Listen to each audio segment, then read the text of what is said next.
যখন তুমি নিজের রক্তের মানুষের দ্বারা কষ্ট পাবে, তখন তুমি একবার নবী ইউসুফ আলাইহিস সালামের কথা মনে করো।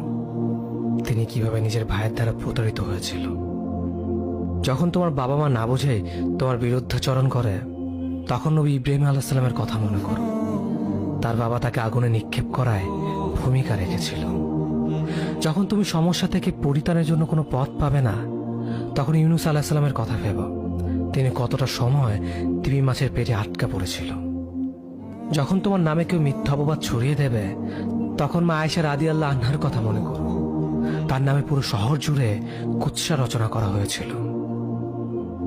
যখন তুমি অসুস্থ ব্যথার যন্ত্রণায় কাতরাতে থাকো, তখন নবী আইয়ুব আলাইহিস সালামের কথা ভেবো। তিনি ভয়ঙ্কর এক ভাইরাসজনিত রোগে আক্রান্ত হয়ে তোমার থেকে বেশি কষ্ট পেয়েছিল। যখন তুমি দিনের কোনো বিধান নীতিতে যুক্তি খুঁজে পাও না, তখন নবী নূহ আলাইহিস সালামের কথা ভেবো। তিনি কোনো প্রশ্ন ছাড়াই মরুভূমিতে নৌকা তৈরি করেছিল।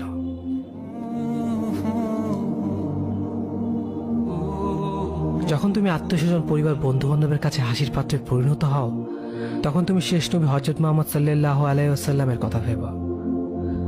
রাসূল সাল্লাল্লাহু আলাইহি ওয়াসাল্লাম বলেছিলেন, সবচেয়ে বড় পরীক্ষা দিয়ে সব থেকে বড় পুরস্কার আসে। যখন আল্লাহ কাউকে ভালোবাসেন, তখন তাকে পরীক্ষা করেন, এবং যে এই পরীক্ষাগুলো মেনে নেয়, সে আল্লাহর সন্তুষ্টি অর্জন করে। আর যে অভিযোগ করে, সে তার ক্রোধের পাত্র হয়।